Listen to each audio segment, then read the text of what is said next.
Preview. Preview. Preview. Preview.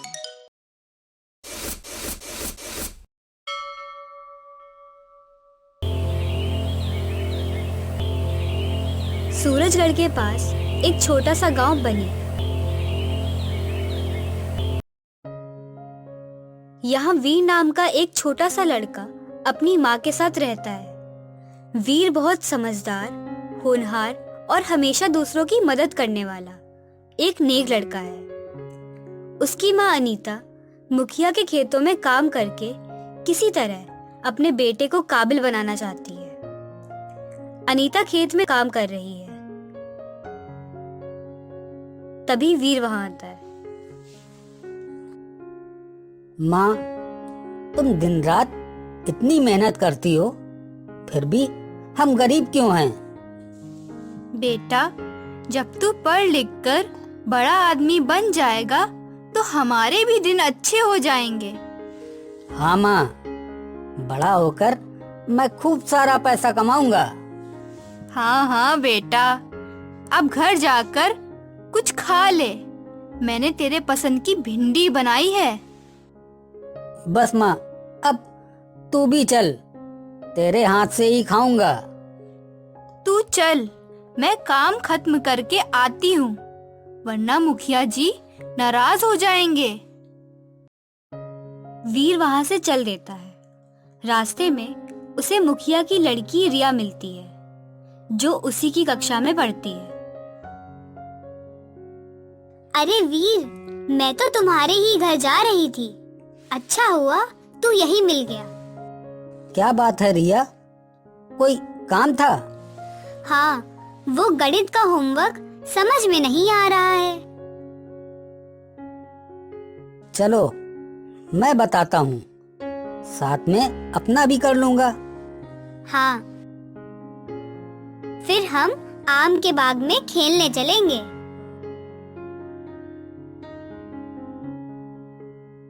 तभी रास्ते में बंसी काका मिलते हैं, जिन्हें दोनों आंखों से कुछ दिखाई नहीं देता। बस उस छड़ी के सहारे बाजार से सामान उठाकर चलने को मजबूर हैं। अरे काका, आप क्यों बाजार गए थे? मुझसे कह दिया होता। अरे वीर बेटा, एक तू ही तो है जो सबकी मदद किया करता है। काका, सामान मुझे दो, मैं पहुंचा दूंगा। जीते रहो बेटा, खूब पढ़ लिख कर बड़े आदमी बनो। वीर और रिया बंसी काका का सामान उनके घर पहुंचाकर अपना होमवर्क करते हैं। फिर वे दोनों गांव के पास वाले आम के बाग में जाते हैं। वीर आम तोड़कर रिया को देता है। तभी उसकी नजर पेड़ के नीचे पड़े एक अजीबोगरीब चेहरे पर पड़ती है। ये देखो, कितना अजीब सा चेहरा है। वीर, इसे दूर रखो, मुझे डर लग रहा है। चल डरपोक, मुखिया की बेटी होकर डरती है। नहीं नहीं वीर, इसे हटाओ।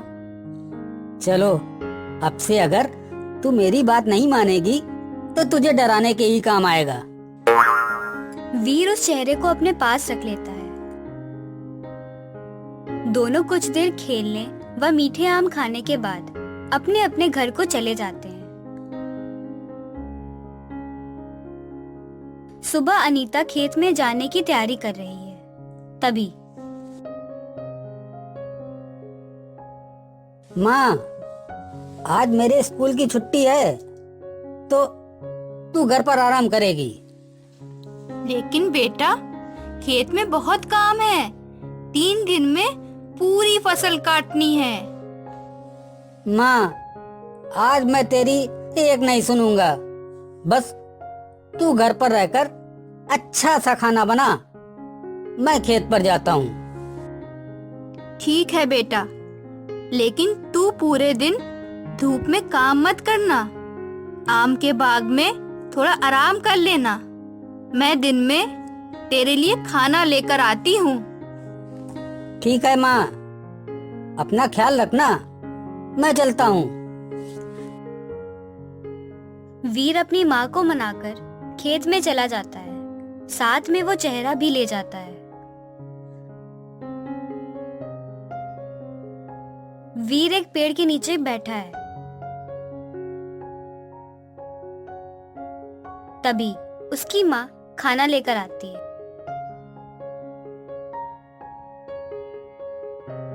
बेटा चल खाना खा ले।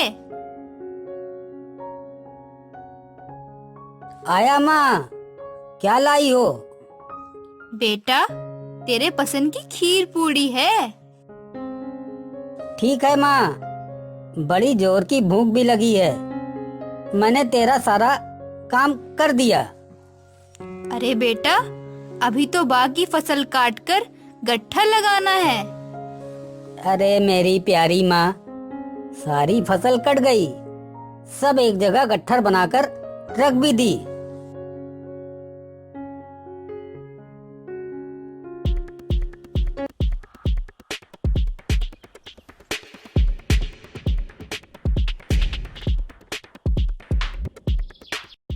लेकिन बेटा ये कैसे हो सकता है?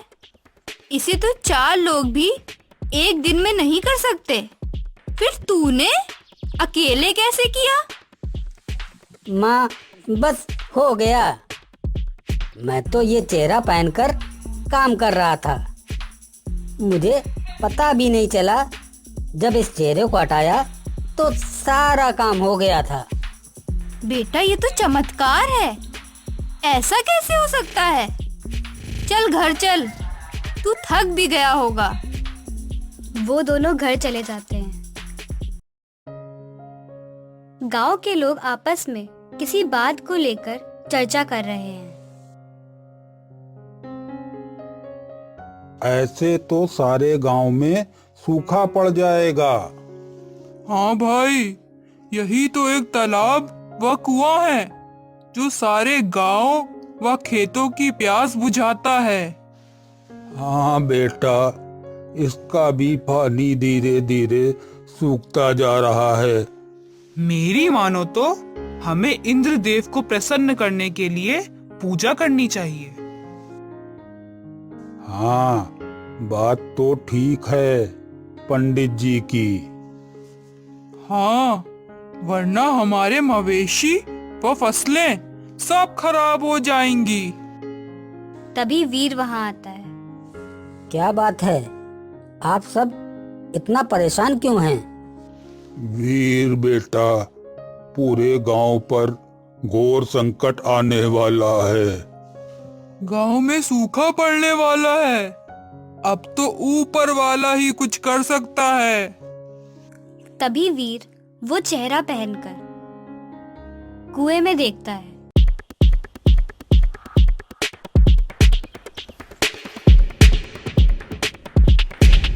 कहाँ काका?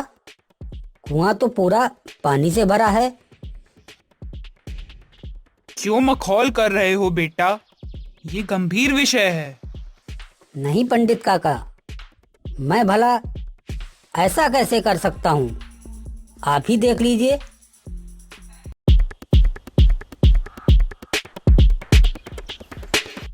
अरे ये तो चमत्कार हो गया। ये चमत्कार ही है।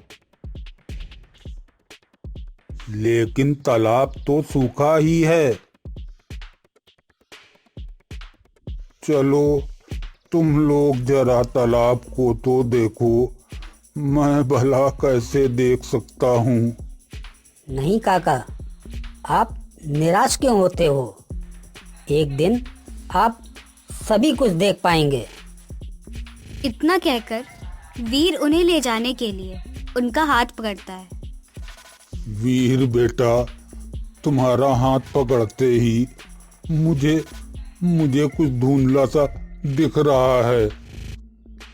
अरे ये कैसे हो सकता है? आपको तो पिछले 10 साल से कुछ भी नहीं दिखता है। ये सब इस नेक बच्चे का ही चमत्कार है। नहीं काका, ये मेरा नहीं बल्कि इस चेहरे की वजह से हो रहा है। ऐसी कुछ घटनाएं पहले भी मेरे साथ हो चुकी हैं। क्या सच में ये कोई चमत्कारी चेहरा है? सब तालाब के पास जाते हैं तो वो सूखा ही होता है, लेकिन जैसे ही वीर बंसी काका को लेकर वहां पहुंचता है, फिर उस चेहरे को लगाते ही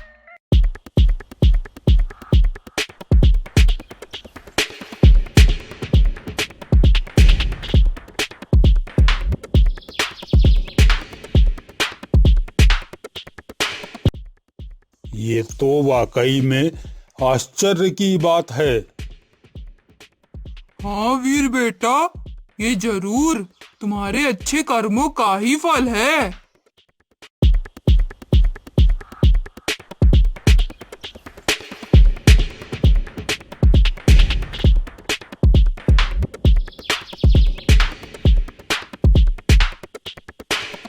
बेटा, मुझे सब कुछ साफ साफ दिख रहा है। मैं तुम सबको देख सकता हूँ। मैं देख सकता हूँ। वीर के उस चेहरे की चर्चा धीरे धीरे पूरे गांव में फैल जाती है। फिर आसपास के कस्बे के लोग भी अपनी समस्या लेकर वीर के पास आने लगते हैं। वीर उन सबकी मदद करता है। जल्द ही ये खबर पड़ोस के दो चोरों पप्पल और उप्पल को भी लग जाती है। क्यों भाई उप्पल, क्या तुम भी वही सोच रहे हो जो मैं? अब सोचने जैसी क्या बात है पप्पल, भगवान ने हमारी सुन ली। अब तो हमारे भी दिन अच्छे होने वाले हैं। क्या बोलते हो? अब बोलना क्या, आज रात को ही ये शुभ काम। अरे शुभ काम में देरी कैसी?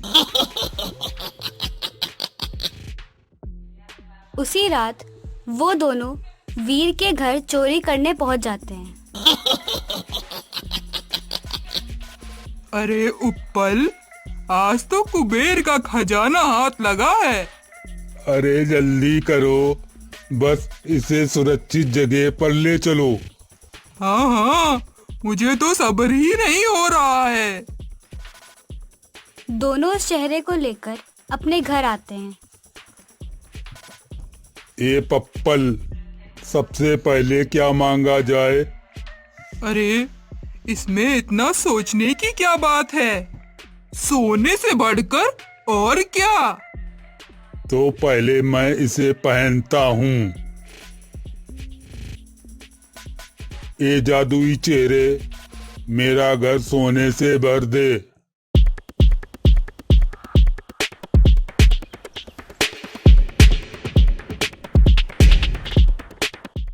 अरे ये क्या, ये तो चमत्कार ही हो गया। अरे पूरा घर सोने की चमक से भरता जा रहा है। हाँ, हम लोग दुनिया के सबसे अमीर लोग हो गए हैं। आज तो इस सोने पर ही अपना बिस्तर होगा। फिर जैसे ही वो दोनों उस पर लेटते हैं तो उसमें डूबते जाते हैं। क्या ये पिघला सोना है? अरे अभी ताजा ताजा है, सुबह तक ठोस हो जाएगा। लेकिन ये चारों ओर बदबू कैसी, जैसे हम लोग किसी नाले में हो। हाँ पप्पल, ये बदबू तो किसी के मल जैसी ही है। तभी चेहरा चमकने लगता है। उससे आवाज आती है। अरे मूर्खों, ठीक पहचाना, ये मल ही है। तुमने अपने स्वार्थ के लिए सोना मांगा था, तो ये लो। जबकि वीर ने दूसरों की भलाई के लिए मेरा उपयोग किया, अब इसी में सड़ो। तुम्हारी करनी का यही फल है। मेरी जगह तो उस नेक वीर के पास ही है। मैं चला।